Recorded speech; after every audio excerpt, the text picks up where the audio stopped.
On May 30th, 1889, it began to rain in Johnstown, Pennsylvania. This was bad news. The spring had been very wet, and heavy rain in the mountains above the town burst a dam. The resulting flood killed over 2,000 people. Today, you can visit the site by driving from Hagerstown on Route 70 to either Route 56 or Route 219. Johnstown sits in the foothills of the Allegheny Mountains, and a large area of their western slope drains into the Stony Creek, the Conemaugh, and the Little Conemaugh rivers, all of which come together in Johnstown. Careless logging had weakened the watershed and increased the speed and volume of the runoff. It has always been known that these flood-prone valley areas were dangerous places to live in, but the lures of water power and transportation were too great. Johnstown had that and later added railroads. The canals waned as the related steel industry grew. The coal supply allowed the expansion of railroad-related steel production, plus barbed wire and other products. A railroad link to Pittsburgh allowed the new industrial aristocrats to consider vacationing in the cool mountains around Johnstown. The abandoned South Fork Reservoir had been part of the extensive water projects serving the locks on the canal.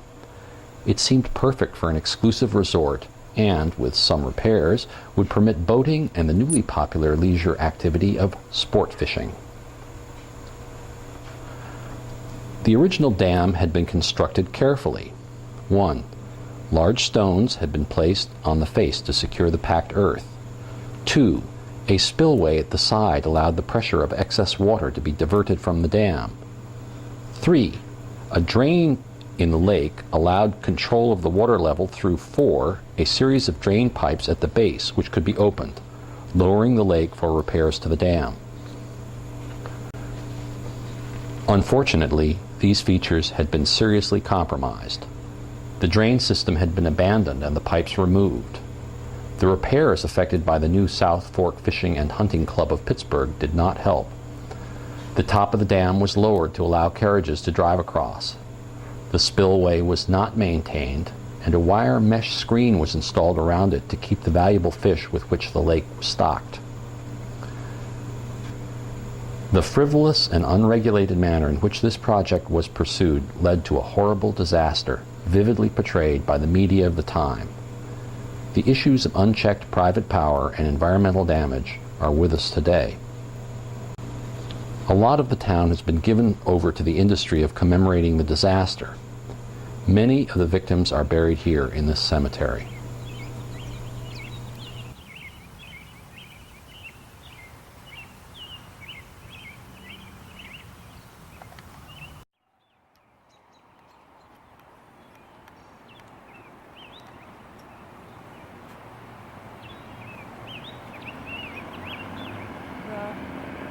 Flood hit Johnston at 4 in the afternoon, entering the town through the notch between Prospect and Green Hills directly ahead of you.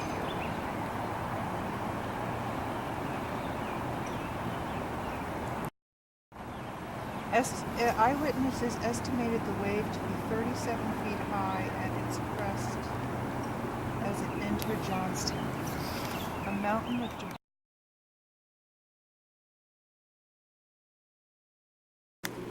The rain began on the afternoon of Memorial Day, May 30th, 1889. That night, from 8 to 10 inches of rain fell in the mountains. The streams filled, flooded, and rushed to the valleys.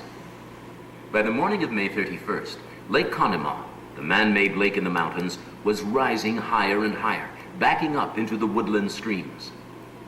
At the South Fork Dam, a group of men struggled to clear debris clogging the spillway, raise the level of the dam, and dig another spillway. By 11 o'clock, the water level had risen to the top of the dam.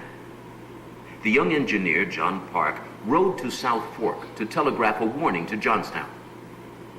Shortly before noon, the water spilled over the dam.